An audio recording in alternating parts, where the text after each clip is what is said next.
I am 28 years old, and in just 10 days, I am supposed to be walking down the aisle to marry Damien. We live in the Golan Heights, a rugged and beautiful place where the wind sweeps across the basalt hills, and the air carries the sharp, clean scent of wild herbs and ancient history. The wedding is set to take place at the Greenfield Estate, a venue that looks like it belongs in a fairy tale, with its heavy stone arches, sprawling vineyards, and a view that reaches the horizon. But instead of feeling the typical pre-wedding jitters or the rush of bridal excitement, I am sitting in my car, parked by the side of a quiet, dusty road. My hands are trembling as I stare at a legal document resting on the passenger seat. A document I never imagined I would have to file against a member of my own family.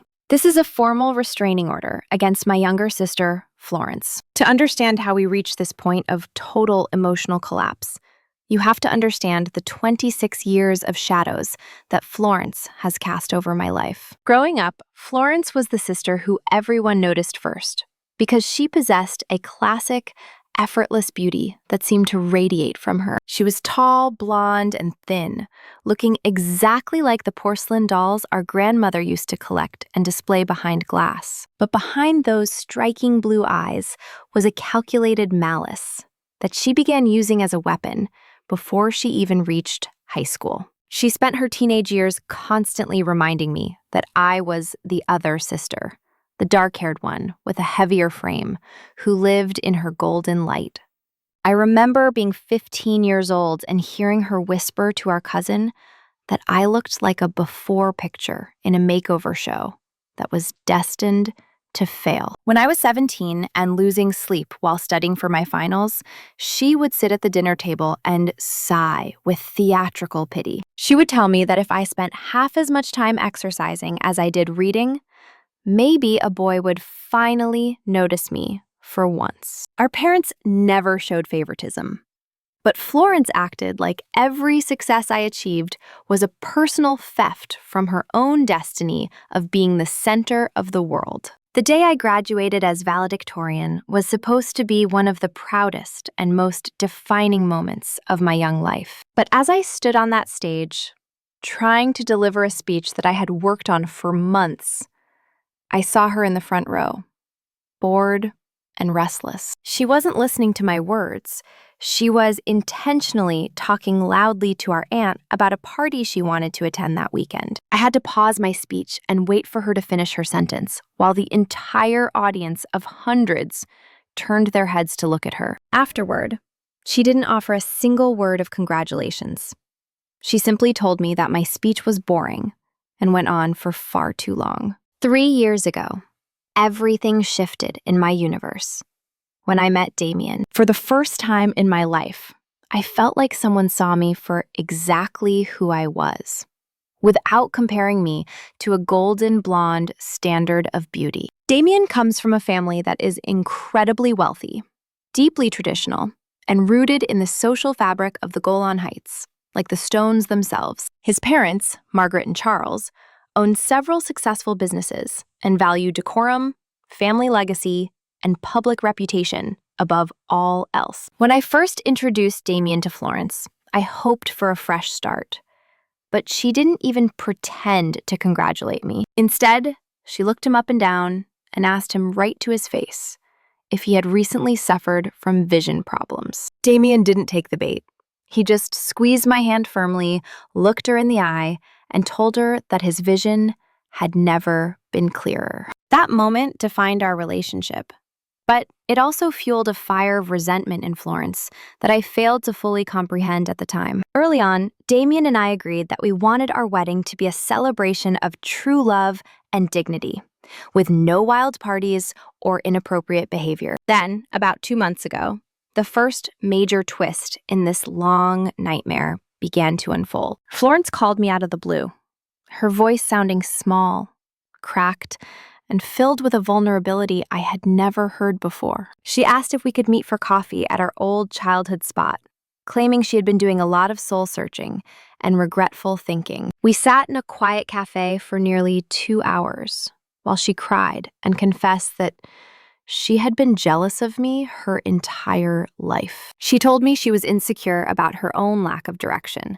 and that she desperately wanted to be the sister I deserved before I married into Damien's family. I wanted to believe her with every fiber of my being.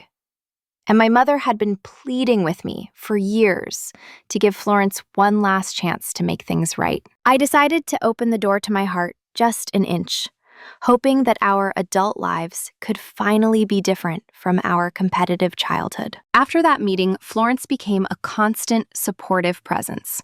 Almost too supportive if I had been paying closer attention. She texted me every single morning to ask about the wedding plans, the selection of flowers, and the lace on my dress. She even befriended my closest college friend, Sarah, who was my maid of honor and someone I trusted with my life. Damien remained deeply suspicious, telling me that people rarely undergo a total personality transplant in a single afternoon. But I was blinded by the desperate hope of finally having a sister. So I ignored the cold warning signs and let her in. 3 weeks ago, Florence insisted on throwing me a bachelorette party, saying it was her duty as the only sister of the bride. I already had plans for a quiet spa day with my real friends, but she begged me to let her organize something magical at the Golan Grande Hotel. She said she wanted to prove to Damien's family and our parents that she could be a responsible and loving part of our lives. I eventually agreed, but I set very clear, non-negotiable boundaries that I made her repeat back to me. I told her, no loud clubs, no drinking games, and absolutely no male strippers or inappropriate entertainment. I explained that Damien's parents were traditional and that we both wanted to keep the event respectful, elegant, and private. Florence looked me in the eye with a gaze that seemed honest, promised she understood completely, and said it would be a night of refined celebration. The party was held on a Saturday night in a massive luxury suite that overlooked the shimmering lights of the city below. When I arrived, the room was decorated beautifully with white and gold balloons, silk ribbons, and catered with the finest Mediterranean food. Florence was acting as the perfect hostess, pouring expensive champagne and making sure every guest felt welcomed and important. Sarah was there too, but she seemed unusually quiet and pale, her eyes rarely meeting mine as she hovered near the drink station. I noticed Florence was checking her phone every few minutes, her eyes darting toward the heavy suite door with an odd, nervous intensity. After about 30 minutes of dinner and light music, there was a sharp, aggressive knock on the door that made everyone jump. Florence didn't ask who it was. She simply jumped up and pulled the door wide open, as if she had been waiting for that exact frequency of sound. 4 men walked into the room wearing nothing but vests and tearaway pants, carrying a large portable speaker that was already thumping. Before I could even process the violation of my boundaries, they turned on loud, pounding music and began a provocative, choreographed routine. My heart sank into my stomach as I realized that Florence had betrayed my trust in the most public and humiliating way possible. But then came the first massive twist that revealed a much deeper plot than just a simple prank. One of the dancers didn't just dance. He walked straight up to me, calling me by a private nickname only my ex-boyfriend, Leo, used to use. He whispered loudly enough for the whole room to hear. "I have missed you so much since that secret night we spent together last month." I stood back in absolute horror, realizing he was being paid to act as if we were having a secret, ongoing affair, while I was engaged to Damien. I looked at Florence, and she already had her phone out, recording the entire thing with a steady hand and a terrifyingly calm expression. I tried to push past the dancers to get to the door, but Sarah, the friend I had known for 10 years, stood in my way like a stone wall. Sarah wasn't helping me escape. She was actually helping Florence block my exit so the show could reach its climax. I told the men to leave immediately, but the dancer pulled out a fake love letter he claimed I had sent him just 3 days ago. At that exact moment, the suite door swung open for the second time, as if on a perfectly timed cue. Damien walked in first, followed by his parents, Margaret and Charles, and then my own parents, who looked confused and horrified. Florence hadn't just hired the dancers. She had choreographed a scene to make it look like I was an unfaithful bride right before our wedding. She turned the phone toward Damien and shouted, "Look at your precious bride, Damien! She's been seeing this man behind your back for months." The room fell into a deathly silence, save for the pounding bass of the speaker that no one had turned off yet. Florence was trembling with what looked like pure joy, her eyes wide as she waited for the moment Damien would call off the entire wedding. But Damien didn't look at me with anger. He looked at the dancer and then at Florence with cold, clinical, and absolute disgust. He walked over, snatched the love letter from the dancer's hand, and looked at the handwriting for only 3 seconds. It wasn't my handwriting. It was Florence's, a messy, looping handwriting I had seen on 1,000 sticky notes in our childhood home. The dancer, seeing that the situation was turning into a legal nightmare involving wealthy people, suddenly lost all of his confidence. He blurted out, "Look, man, the blonde girl paid us triple to say we were her secret lovers. I don't even know this woman's name." Florence's face went from a mask of victory to a ghostly, sickly pale in a matter of seconds. Then, the first layer of the deeper betrayal came to light as Sarah broke down into hysterical, uncontrollable tears. She admitted that Florence had been blackmailing her for weeks after discovering a secret about Sarah's past that would have ruined her career in finance. Sarah had made a mistake years ago, a legal one that she had settled quietly. But Florence had found the records and used them as a leash. The betrayal from my sister was a deep, expected wound. But the betrayal from my best friend Sarah felt like a literal knife to the heart. But there was a second, even more shocking layer to this plan that we discovered later that evening. Damien's cousin Beatrice, who stood to inherit more from the family business if Damien remained unmarried, had been the one feeding Florence information. Beatrice was the one who told Florence exactly when the parents would be arriving at the hotel and how to time the surprise for maximum impact. Charles, Damien's father, stepped forward and looked at Florence with an intensity that made her shrink against the wall. He asked her how she could be so fundamentally evil toward her own sister, especially when we had offered her a place in our new family. Florence started to backtrack, claiming it was just a loyalty test for Damien, and that we were all overreacting to a harmless joke. My father didn't say a single word. He simply gripped Florence by the arm with a strength I hadn't seen in years and led her out of the hotel. My mother apologized to me with tears streaming down her face, her spirit clearly crushed by the realization of what her youngest daughter had become. We sat in the car outside my apartment later that night, and Damien told me he had suspected Beatrice was working against us for months. He had been watching her closely and had already planned to remove her from the family trust. But he never expected she would recruit my own sister. I didn't sleep at all that night. Every time I closed my eyes, I saw Florence's camera lens pointed at me like the barrel of a loaded gun. The next morning, I took the truth to Florence's boyfriend, Archer, a man who believed she was a saint walking on earth. I told him everything, including the fact that she had used our parents' emergency credit cards to fund the entire hotel suite and the actors. Archer was a man of high moral standards and deep faith, and he ended their relationship before the sun had even set that afternoon. But the nightmare with the wedding was far from over, as a second major conflict was about to be revealed. A few days later, Damien's mother, Eleanor, called me into her private oak-paneled study for a mandatory meeting. She laid out a long, platinum blonde wig on the table and told me I was required to wear it for the wedding ceremony at the Greenfield estate. She said that the plantation-style venue they had chosen required a specific legacy aesthetic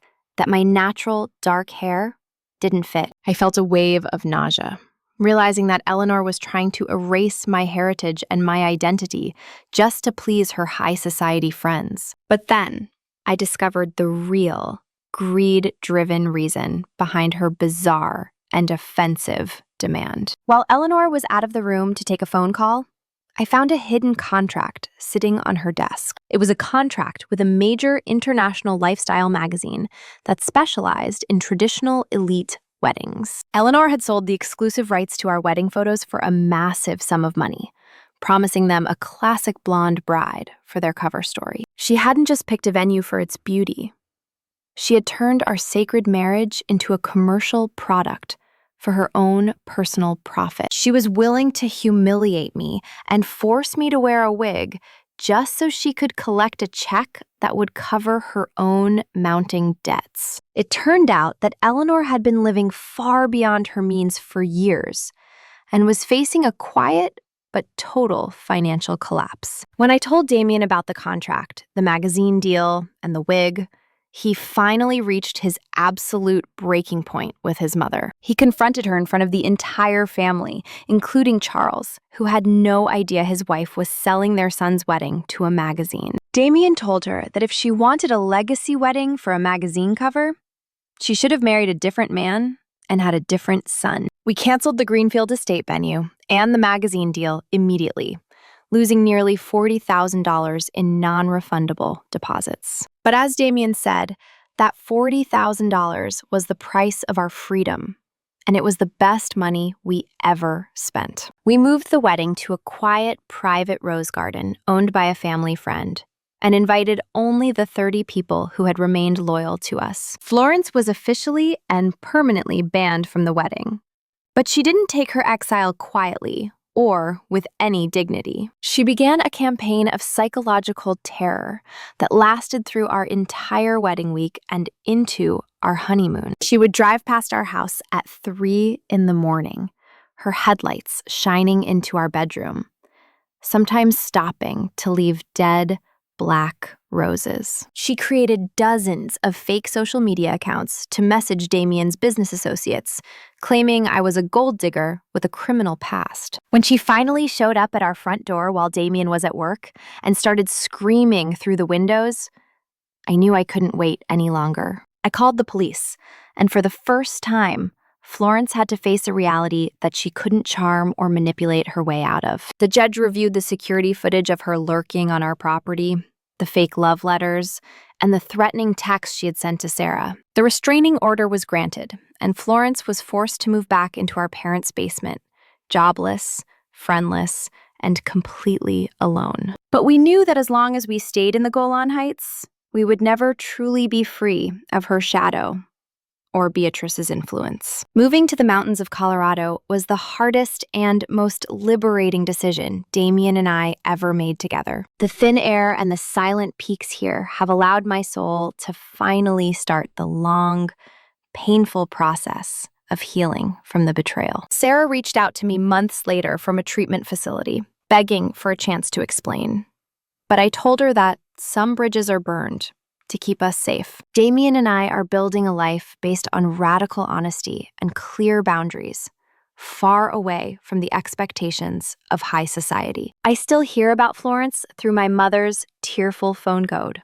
She's still playing the victim to anyone who will listen to her story. She claims that I am the one who manipulated the entire family to steal her rightful happiness and social standing. But the truth is a stubborn and powerful thing, and it eventually finds its way out into the light, no matter how much you try to bury it. I am standing in the sun now, looking out over the snow-capped peaks of my new home, feeling the cold wind on my face. The shadows that Florence cast over me for 26 years have finally begun to vanish into the thin mountain air. I am no longer the other sister, or the girl who has to hide her hair or her heart to fit into someone else's magazine cover. I am a woman who fought for her life, her husband, and her identity. And I am finally and completely free. The silence here in Colorado isn't lonely. It's the sound of a peace that was bought with courage and a refusal to be broken. Damien is inside our new home, making coffee and planning our next hike.